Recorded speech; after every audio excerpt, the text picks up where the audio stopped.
Pilit na pinipigilan ng mga sundalong martial artist ang mga kalaban na nakaakyat sa mataas na pader ng kanilang kampo. Sa dami ng kanilang kinakalaban ay mabilis na naubos ang mga taglay nilang vitality. Naghanda na ang isang catacombs martial artist para patayin ang kinakalaban nitong sundalo. Bago pa man ito makaatake ay dumating na rin agad doon ang ating bida. Pinugot agad ni Fang Ping ang ulo ng kalaban para mailigtas niya ang buhay ng isa nilang kasamahan. Agad muli siyang kumilos para tulungan ang iba pang sundalo na nakikipaglaban ngayon sa mga nakaakyat na catacombs martial artist. Nagulat ang matandang kapitan sa lakas na ipinapakita ng ating bida, ibang-ibang araw pala sa kanila ang prodigy student na gaya nito. Sinabi ng matandang kapitan na higit na mas matanda lang daw siya sa ating bida, pero kapag nagawa niya rin daw mapuno ang kanyang vitality ay baka magawa niya ring makapatay ng mga mid-ranked martial artist gamit lamang ang isang pag-atake. Sinabihan ng isa pang sundalo ang kanilang kapitan nang huwag na nga raw itong umasa na makakapatay ito ng mga mid-rank martial artist ng ganoong kadali, maniniwala pa nga raw siya kung isa lang rank 1 ang kinakalaban nito.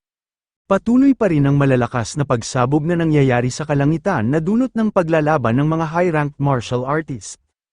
Sinabi ni General Shu na sana nga raw ay manalo ang kanilang mga Grandmaster sa labanang ito. Naghanda na muling umatake ang dalawang makapangyarihang Grandmaster ng magkabilang panig. Ginamit ni Grandmaster Yuren ang kanyang Iron Fist para atakihin ang Heavenly Gate City Commander na si Tianhu. Nagpakawala ng malalakas na suntok ang dalawang Grandmaster para atakihin ang isa't isa. Nakahanap ng pagkakataon si Tianhu para mapatamaan si Grandmaster Yuren. Bumagsak si Grandmaster Yuren matapos nitong tamaan ng isang malakas na suntok. Tumingala si Grandmaster Yuren para pagmasdan ang kanyang kalaban. Ngumiti si Tianhu para asarin ang matandang Grandmaster na kanyang pinabagsak. Sinabihan ni Grandmaster Yuren ang kalaban niyang si Tianhu nang wag nga raw itong napakayabang. Kaya lang naman daw siya napuruhan noon ay nang dahil sa napalibutan siya ng grupo na kinabibilangan ni Tianhu, wag nga raw itong umasa na matatalo siya nito sa one-on-one na laban. Sinabi rin ni Grandmaster Yuren na hindi na nga raw siya papayag na makatakas ulit ito sa kanya. Ngumiti lang si Tianhu dahil naniniwala siya na hindi na siya matatalo ni Yuren lalo na't marami na itong iniindang pinsala. Ginamit na ni Tianhu ang kanyang mental strength na nag-iitsurang tigre para gamiting pang-atake. Sinabi ni Grandmaster Yuren na kanina pa niya nga raw hinihintay na gamitin ito ni Tianhu. Agad na ginamit ni Grandmaster Yuren ang Blood Sword Duel na may kakayahang makapatay ng kalaban kapalit ng sarili niyang buhay. Mayroon mang golden body si Grandmaster Yuren pero nagsisimula na itong maglaho nang dahil sa epekto ng ginamit niyang teknik. Kinabahan si Tianhu noong makita nito ang kapangyarihan na inilabas ng kanyang kalaban. Pinakawalan na ni Grandmaster Yuren ang maladugong espada na kanyang ini-activate. Ginamit ni Tianhu ang kanyang mental strength para protektahan ang kanyang katawan. Ibinuhos niya ang lahat ng kanyang lakas para mapigilan niya ang malakas na kapangyarihan na tatama sa kanya. Nalusaw ang buong katawan ni Tianhu noong tamaan na ito ng blood sword na pinakawalan ni Grandmaster Yuren. Nagdulot din ito ng malakas na pagsabog sa kalapit na lugar ng Hope City. Kinabahan ang mga martial artist ng Magic University noong maramdaman nila ang napakalakas na pagsabog. Agad silang napatingin sa direksyon kung saan nakikipaglaban ang kanilang prinsipal. Nakita nilang lahat na unti-unti nang nalulusaw ang katawan ni Grandmaster Yuren. Sinabi ni Grandmaster Yuren na sayang nga raw at wala na siyang pagkakataon na makabisita ulit sa Magic University. Nagpatuloy ang pagkalusaw ng buong katawan ni Grandmaster Yuren hanggang sa tuluyan na itong maglaho.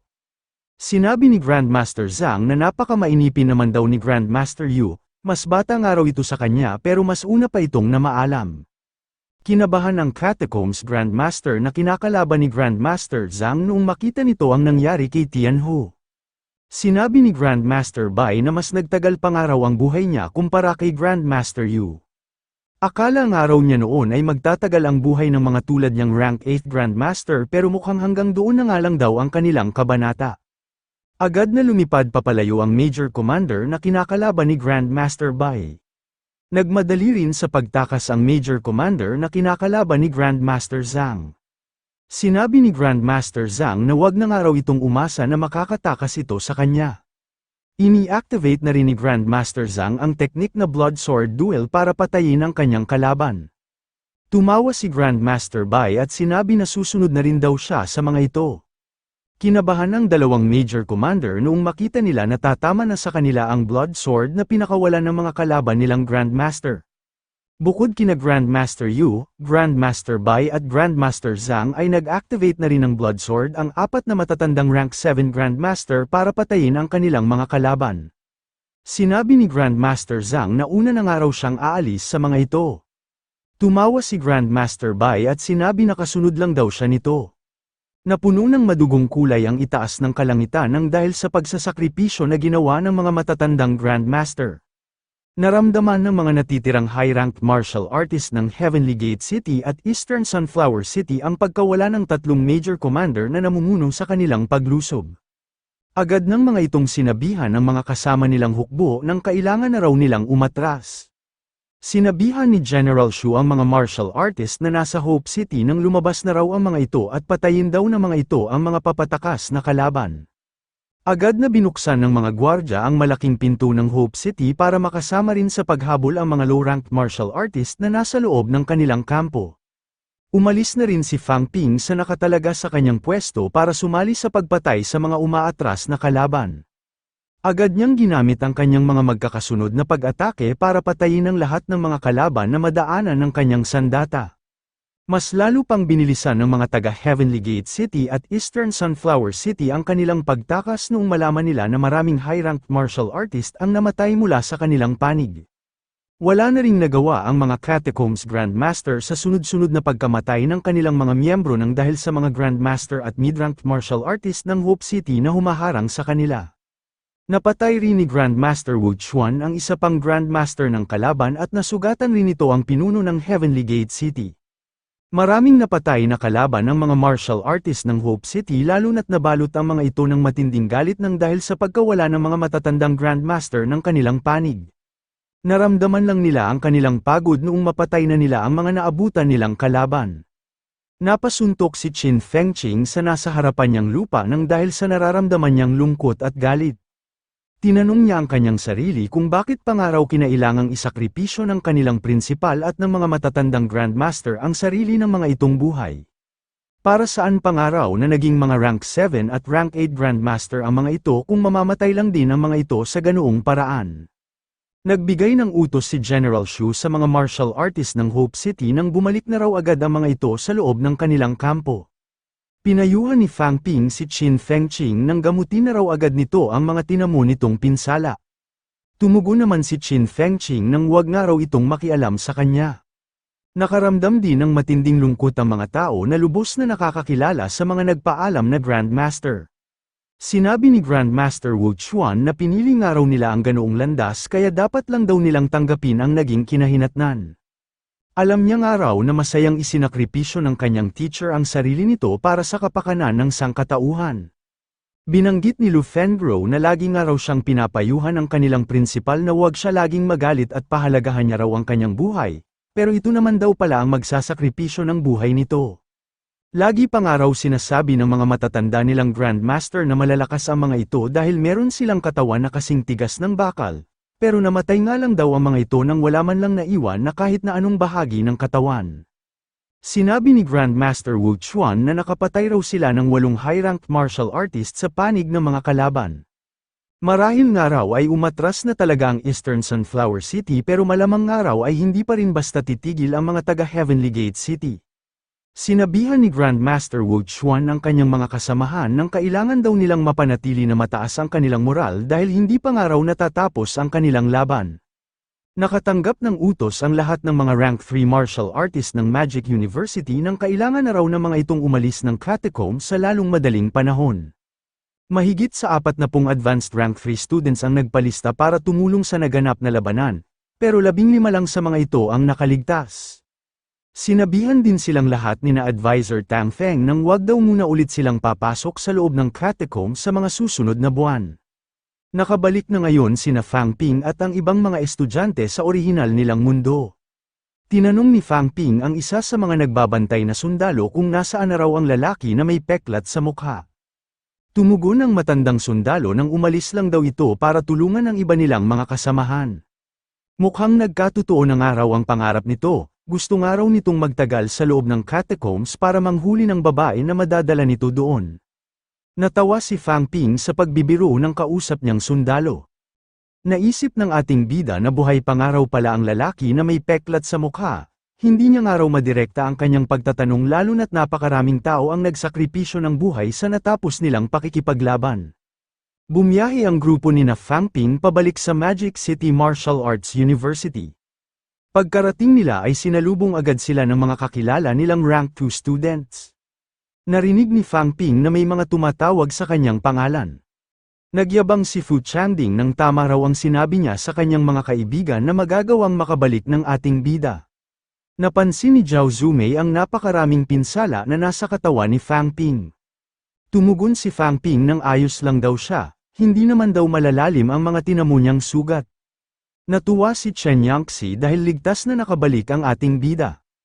Nagtanong ang elementary rank 6 at din ng Magic University Department of Social Sciences na si Chen Zhenhua sa mga estudyante ng kanilang departamento kung kamusta raw ang naganap na labanan. Sumagot ang isang estudyante at ipinaalam na 7 araw sa kanilang Grandmaster ang nagbuwis ng buhay, kabilang na rin daw doon ang kanilang prinsipal.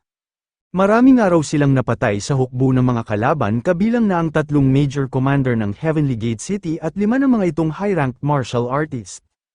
Binanggit din ito na marami rin daw silang namatay na teaching advisor at mga estudyante at hanggang ngayon nga raw ay hindi pa rin nababawi ang katawan ng mga ito. Nagulat sina Fu Changding at ang iba pang mga estudyante noong marinig nila na namatay sa natapos na digmaan ang kanilang prinsipal, hindi silang lahat makapaniwala lalo na't isang araw itong rank 8 Grandmaster. Sinabi ni Din Chen Zhenhua na halos 60 taon rin daw pinamahalaan ng kanilang prinsipal ang Magic University at ngayon nga raw ay namatay lang ito ng ganoon lang. Nalungkot ang ating bida gayon din ang ibang mga tao na nakaalam sa pagkamatay ng kanilang prinsipal. Nasa loob ngayon si Fang Ping ng tinutuluyan niyang dormitoryo. Pagkarating niya kagabi ay agad siyang natulog sa kanyang higaan. Makalipas ang ilang oras ay nagising na rin ang ating bida. Hanggang ngayon ay bakas pa rin sa kanyang mukha ang labis na lungkot. Naisip niya na sanang araw ay panaginip lang ang mga nangyari kahapon. Naamoy ni Fang Ping ang marumi niyang katawan, hindi na nga raw siya nakaligo kagabi at agad na siyang natulog.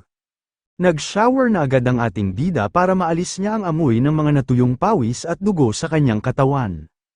Pagkaligo niya ay naglakad-lakad muna siya sa loob ng kanilang universidad. Binati ng 3 miyembro ng Pingyuan Society ang nakasalubong nilang presidente. Naisip ni Fang Ping na mabababa pa nga raw ang rank ng mga estudyanteng ito kaya wala pa ang mga itong alam sa mga nangyayari sa loob ng catacombs. Ang tanging nalalaman nga lang daw ng mga ito ay maraming tao ang pinapadala sa catacombs, hindi pa nga raw ng mga ito alam na may 7 Grandmaster na namatay sa kanilang panig sa loob lang ng isang araw. Hindi nga raw isinapubliko ng military department ang pagkamatay ng mga ito sa pangamba na baka magpanik ang karamihan ng mga tao. Tiyak nga raw na labis ang mga itong magugulat at matatakot lalo na't tila Diyos na ang turing ng ilan sa lahat ng mga Grandmaster. Maging ang pagkamatay nga raw ng ibang mga martial artist ay inililihim rin muna ngayon ng kanilang military department.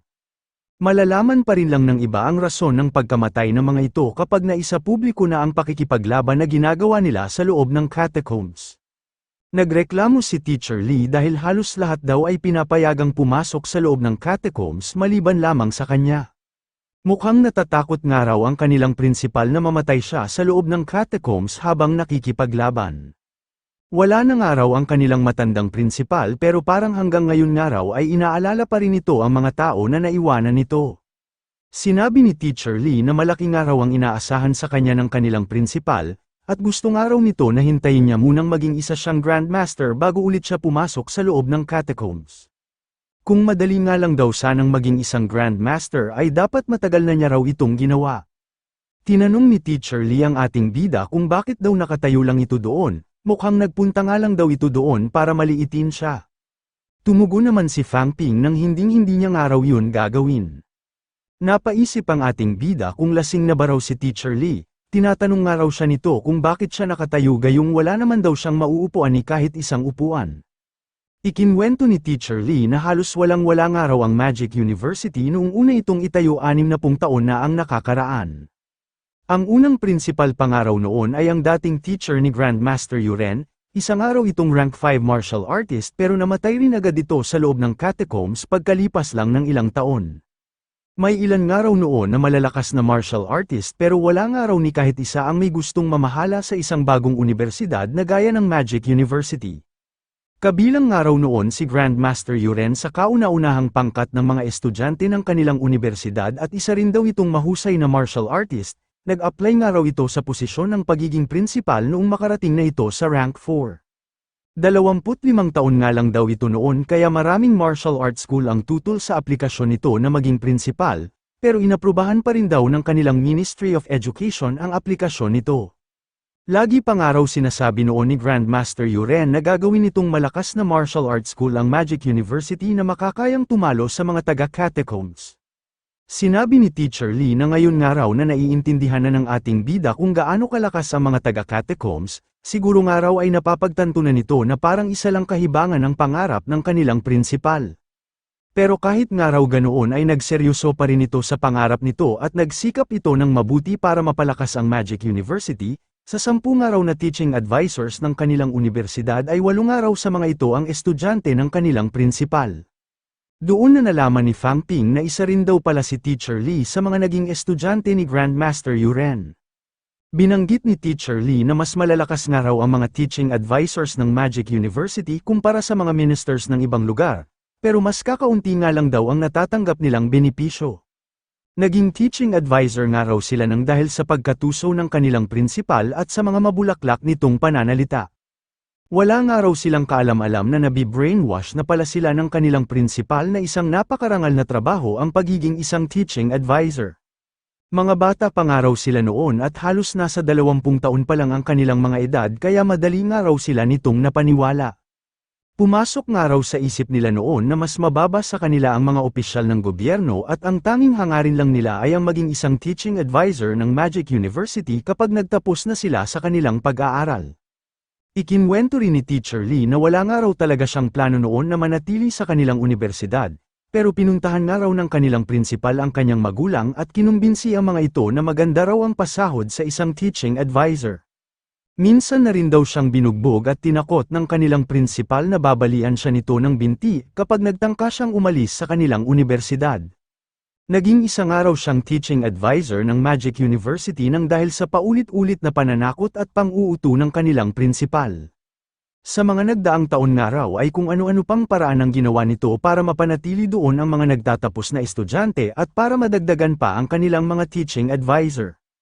Iyon nga raw ang dahilan kung bakit lumakas ang kanilang Magic University hanggang sa makilala na sila bilang isa sa 2 major martial arts schools ng kanilang bansa.